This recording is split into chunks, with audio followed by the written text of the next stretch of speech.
What's up, hustlers? It's Andrew Morgans, your host, founder of Marknology, here on Startup Hustle today. Before I welcome today's guest, let's give a shout out to our sponsor for today's episode, Fullscale.io, helping you build software teams quickly and affordably.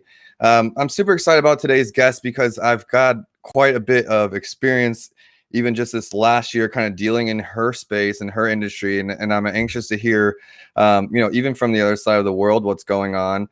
And getting some insights as far as e-commerce is going. But we're going to talk today. Today's title is called Disrupting a Product Industry. And today's guest is Andrea Lisbona. Welcome to the show. Thank you for having me. Of course. I'm really excited to talk about your brand. And, you talked about a lot of growth this year and having to focus on one area.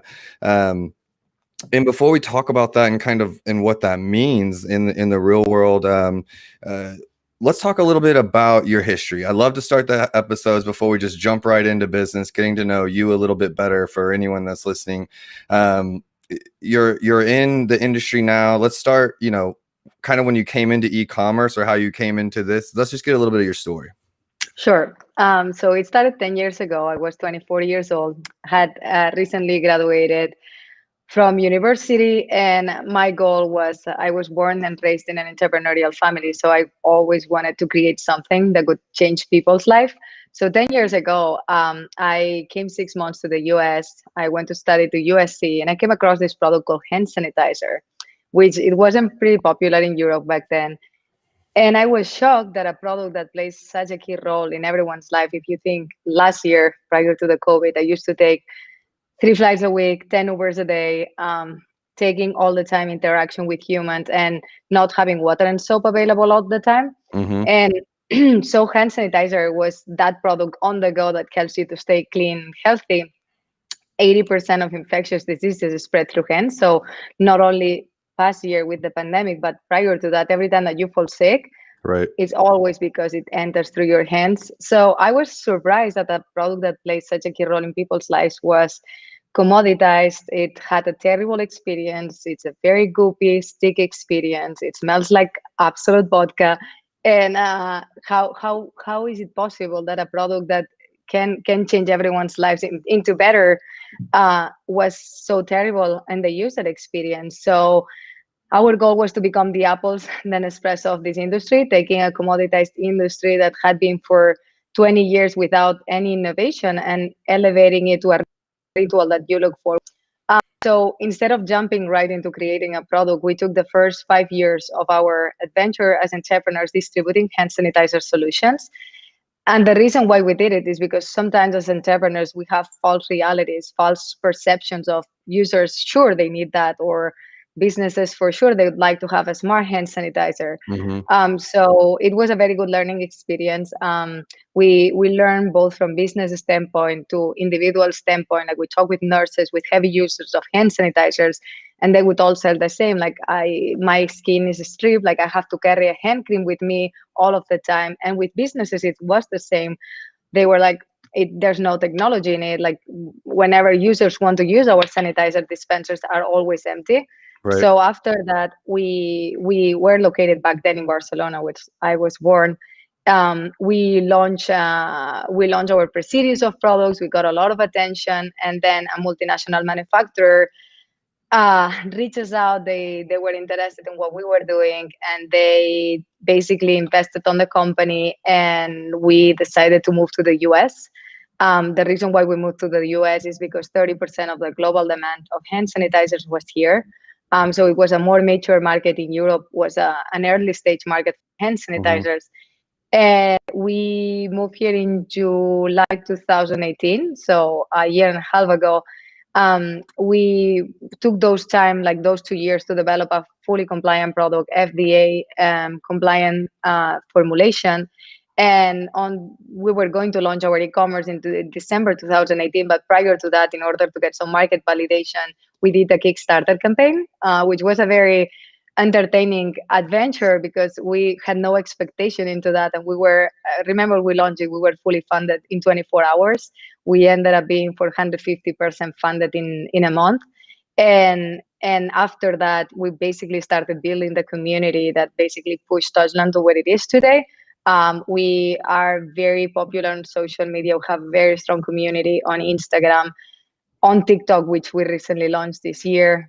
Hit like million views of viral videos in TikTok, and that's a little bit about our experience and how we got into the US. We're now living in Miami, and this year has been crazy, but the company in 2019 did really good, and this year we grew 1,200%, which sets us for a 2021 of a structure and innovations and challenges that we cannot wait. Well, that's an interesting background and a journey. I think some of the that might have been broken up just a little bit with some lag. So I might ask a couple of questions just to bring some of that story back to us. Um, can you hear me okay? Yeah, perfect. Yes. Can you hear me? Andrea? Yes. Can you hear me? Just a second.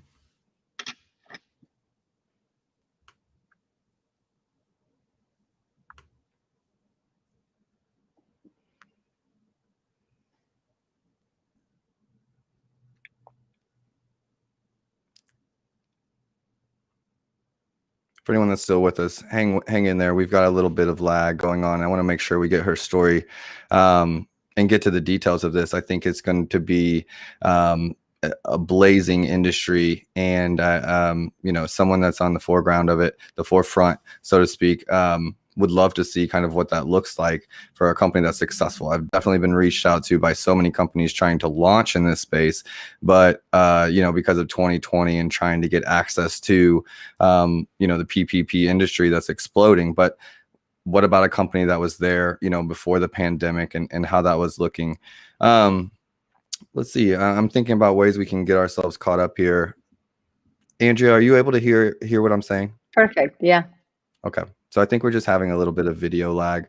You know, I grew up in Africa, actually, and I think anyone that's grown up in a third world country, or at least where soap and water is not so readily available, you know, you grow accustomed to having hand sanitizer or wipes or things like that, that you're not going to get, you're not used to getting a sink, you know, you bring your own stuff with you, kind of thing. And so, you know, I always appreciated the US for having those kinds of things, not just when we were abroad, but, you know, the access to water and, you know, these kind of like blessings to just have hygiene so readily available is something that's often overlooked, but definitely is on the forefront of everyone's minds now that we're dealing with, you know, hand hygiene and things like that being the most important thing to protecting us from, you know, the dreaded COVID-19. Let's talk a little bit about your hand sanitizer, Touchland. I know there's a smart component. You know, let's talk about some of that, and you know, what set you guys up to be apart from everybody else that's doing hand sanitizer, and you know, why you guys have seen 1,000% growth. Like, what happened there outside of you know, the pandemic? So that's a kind of a three-part question. But you know, what's the smart element, and you know, what kind of separates you guys from the competition?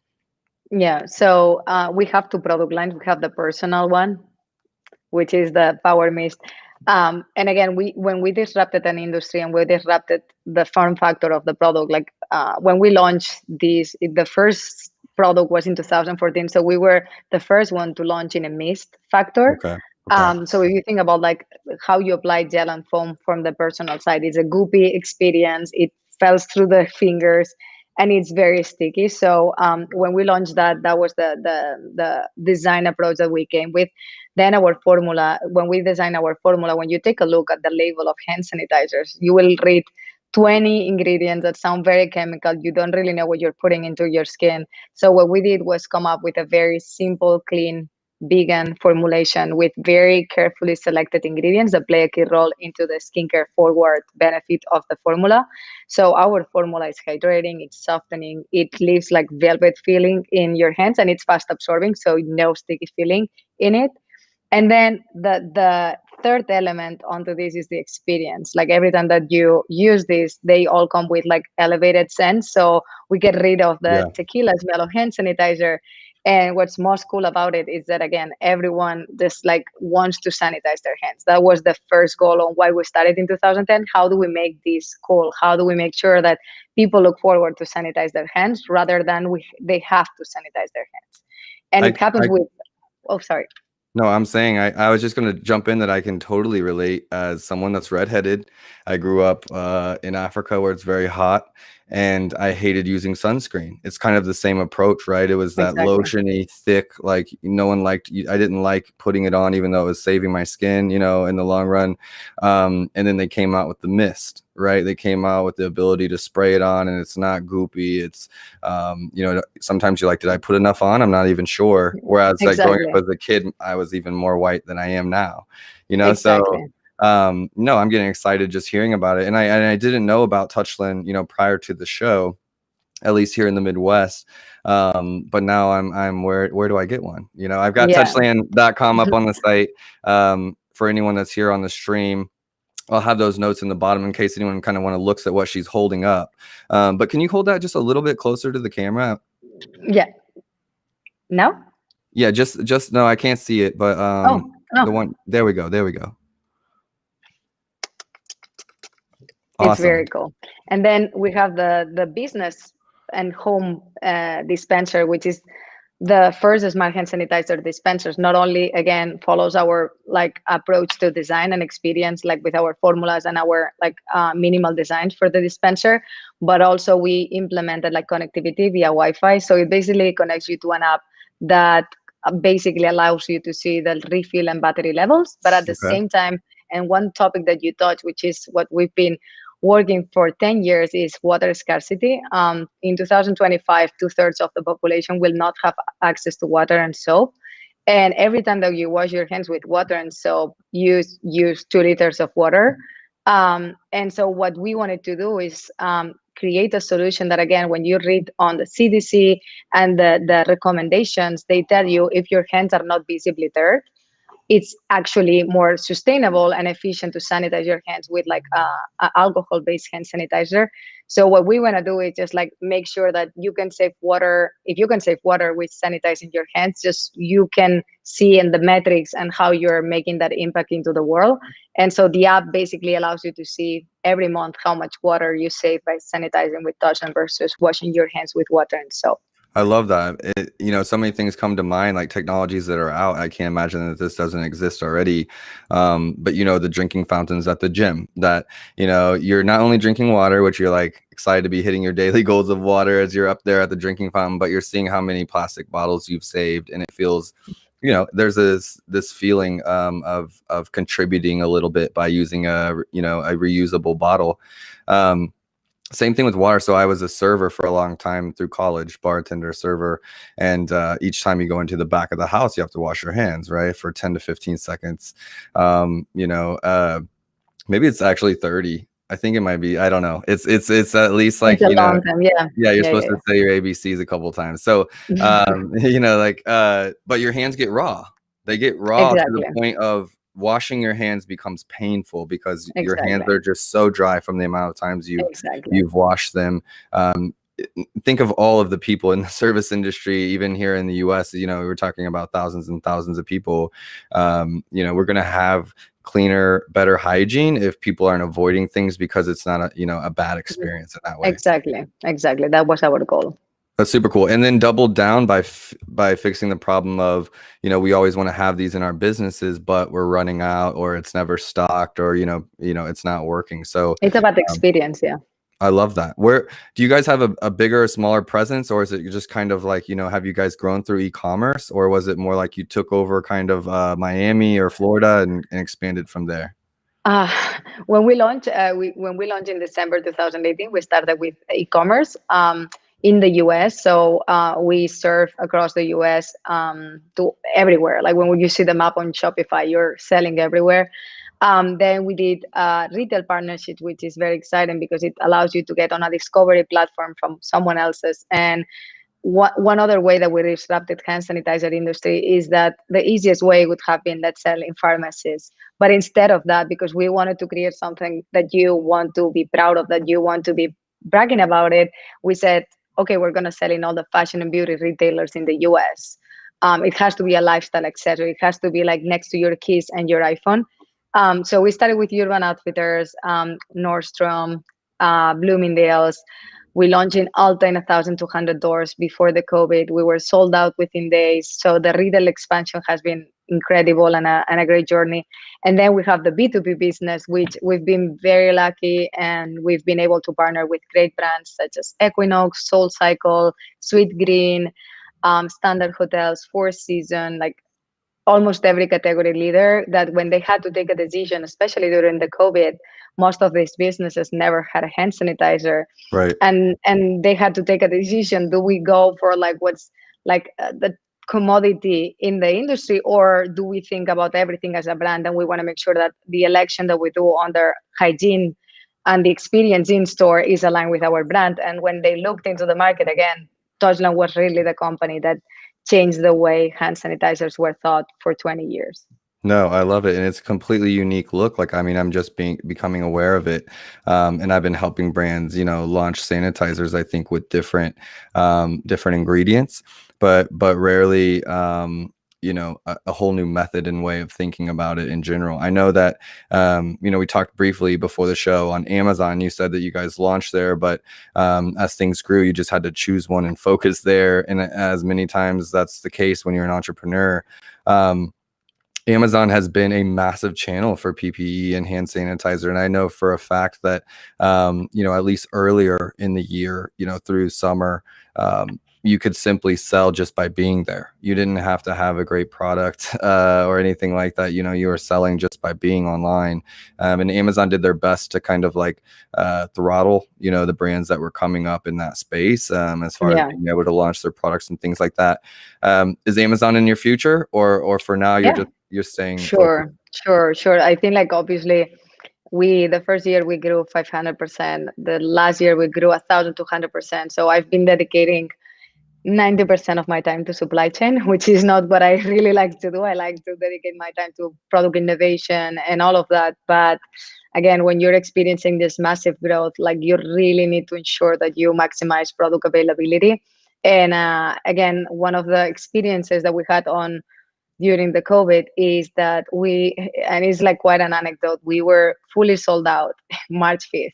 March Um, 5th. so right in the beginning of the pandemic, and as an entrepreneur, you're put into challenging situations. And I think this was top three in my life as an entrepreneur. Like, what do we do? And all the customers that trusted us for like so many years, they were like, now that we need you, you're not here.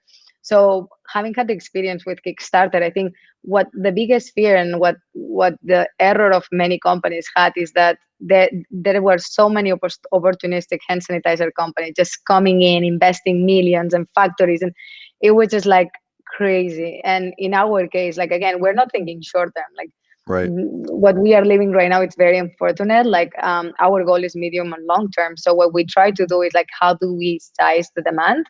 And again, one of our biggest values is transparency. I've always been a believer that it takes a lifetime to build trust and 1 second to lose it, especially for a brand that is community driven.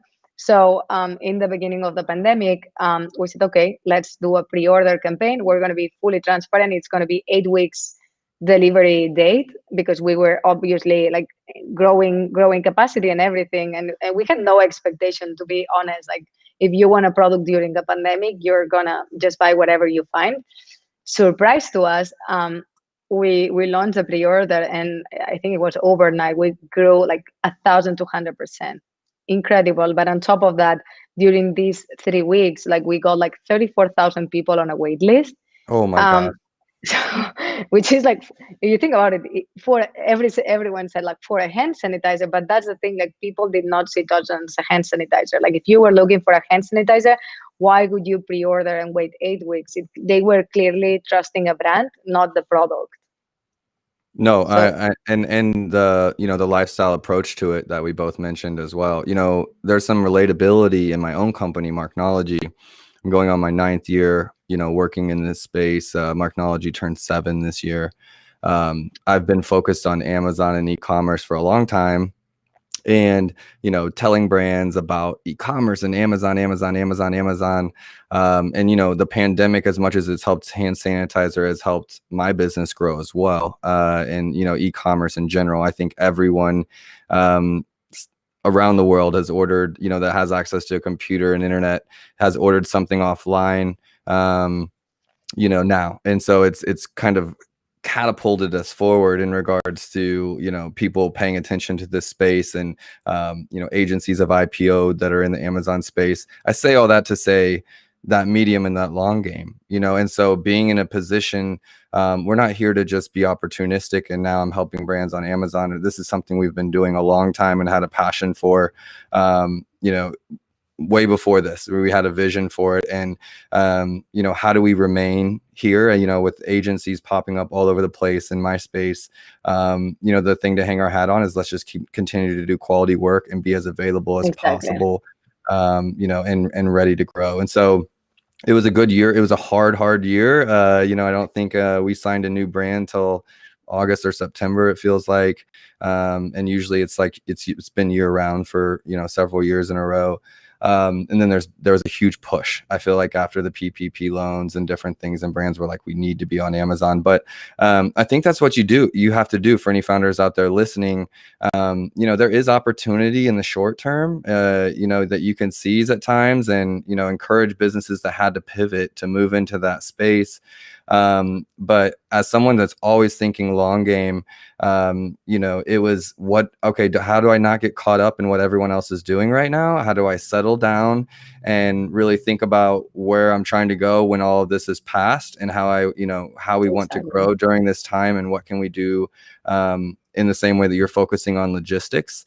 It's what has to be done, and so a lot of 2020 for me was, getting back into the trenches. And, I've got a team now, but it was, me alongside with them, just like digging holes, so I definitely understand that when things are growing, and you've got a vision, that you just have to put your focus right where you're needed, and put everything else on pause. Yeah, don't get distracted. Yeah, exactly. And if you have a great product, people pull patients out of nowhere, right? It's kind of crazy.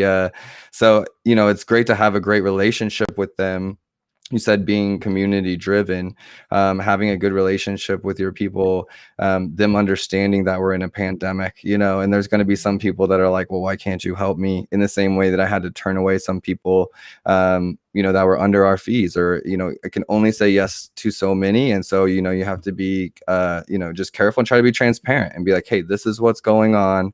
We're 1, 2, 3 days behind. We're in a service-based industry, we're a couple days behind trying to keep up, and just be transparent and get through it.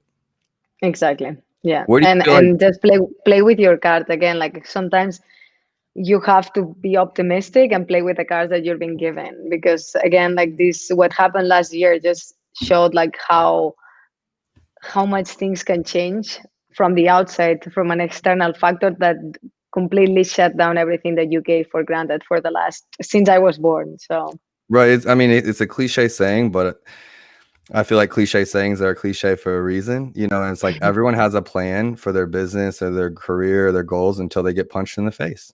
And exactly. And life has a way of doing that. And for me, as someone that grew up in an African type of environment, it's very much like go with the flow, because your plans don't really matter. All of a sudden there might be a cart in the middle of the road that's not moving, or rains that you can't get through, or the electricity goes down, or you're just so used to just like figuring it out as it happens. Exactly. That I feel like I've been blessed. Kind of like I wasn't born into an entrepreneurial family. It was a missionary family, but very much entrepreneurial as well, in regards to making do with little, or just being able to adapt. And I really do feel like one of the strongest skills we can have is the pivot, and just being ready to take whatever comes, and make the best of that. And you could be dealing with having marketing issues, right? Or struggling with marketing, spending tons of money on marketing, not getting it to work, wondering why, it's not coming across in a great way, but instead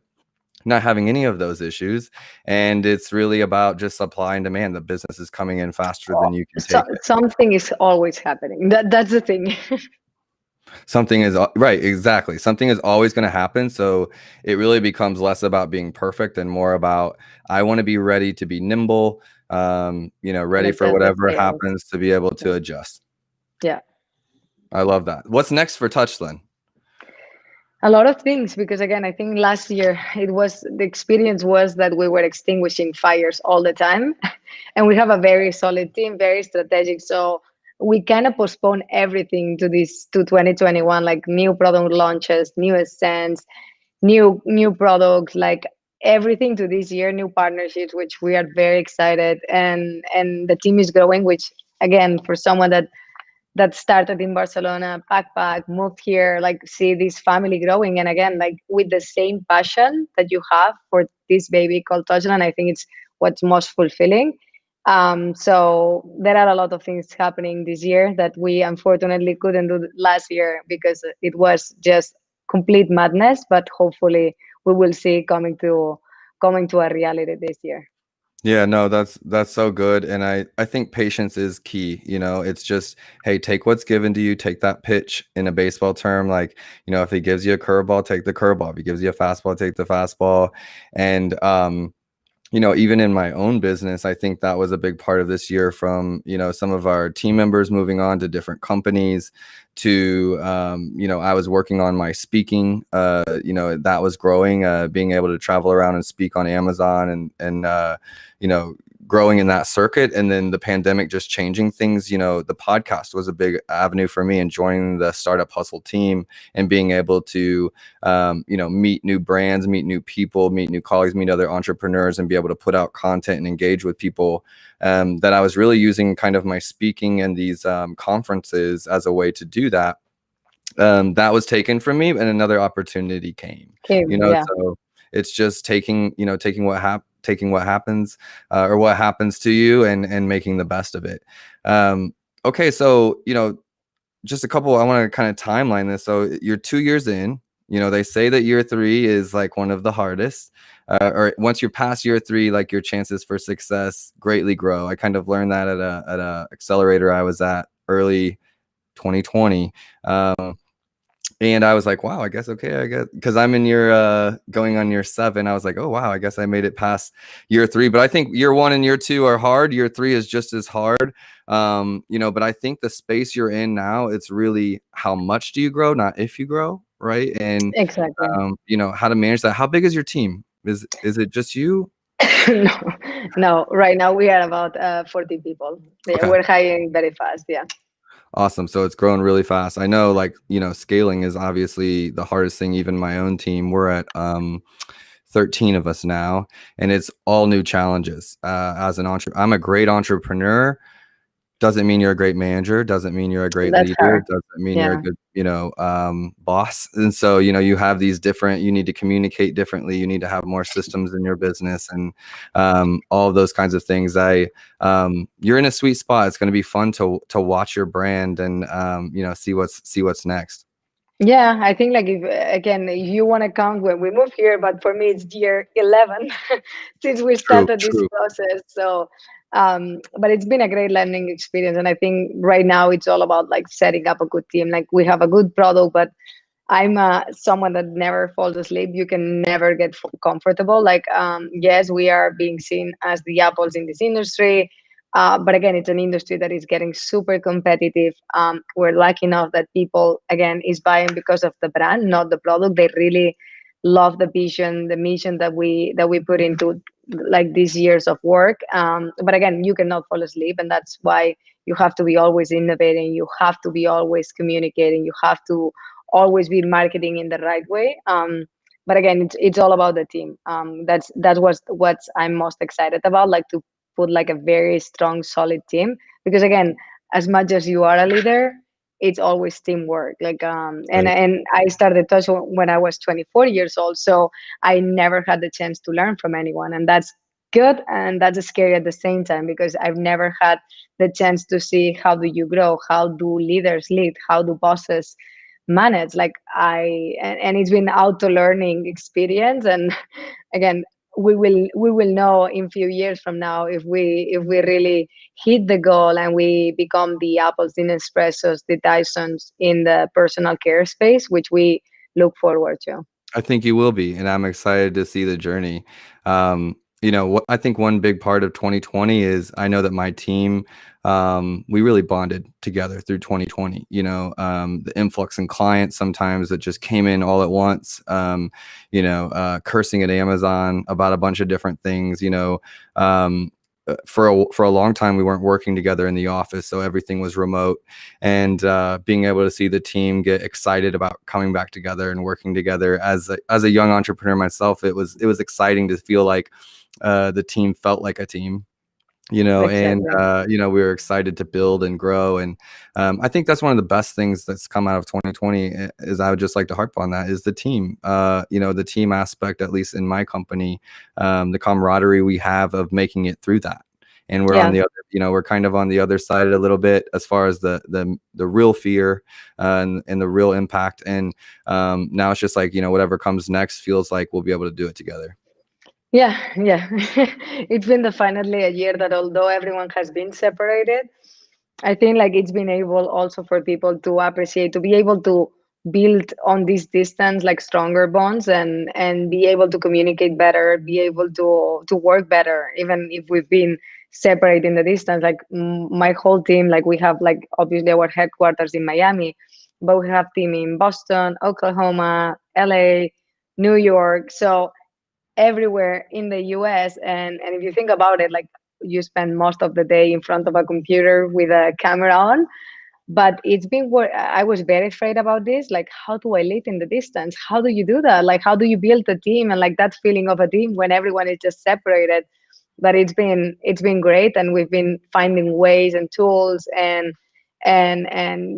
set up recurrent meetings with the team that it really made us go through the year in and exit with a stronger than where we started in 2020. Yeah, it made us focus on teams. I think the remote work allowed us to we're all like, oh my God, how are we going to manage employees? How are we all going to communicate? And because of that, we put our attention on the team to make sure we stayed Exactly. like a team. And because of that, the teams have gotten a lot stronger. Uh, Exactly. Speaking of teams, I think it's a great segue to mention our sponsor, Fullscale.io, helping you build a software team quickly and affordably. If you have software needs, Fullscale.io is the place to go. As we wrap up the show, I'd love to just backpedal just a little bit to, your comment on being on your own and not really having a leader, to mentor you or to look up to or learn from. To anyone listening that's kind of a young leader and thinking about the same, I could agree to that. I had some leaders in my life in regards to like religious leaders and some things like that, but it wasn't in business. It wasn't in managing people really at that level. And I think I learned more from bad managers and bad leaders when I did step into the workforce than I ever did from a good one. At least in my early years, it was the things that made me not want to go to work, kind of like the things that make you not want to wash your hands or, do any of the, like, if it's making your hands raw, like, I don't want to go to work, and it's not even about the work. It's about employee X or, these other kind of things going on. Why do we have a team built up of people that don't like each other? That never made sense to me. Choose differently, Yeah. simple things like that.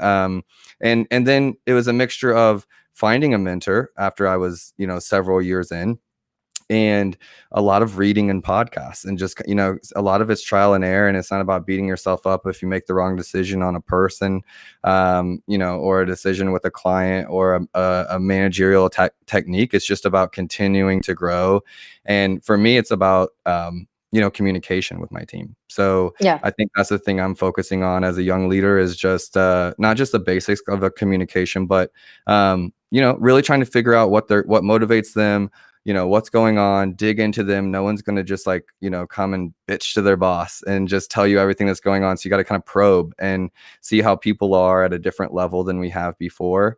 And it's one thing that I've really learned from, I have a partner in another business, Brian Glasser.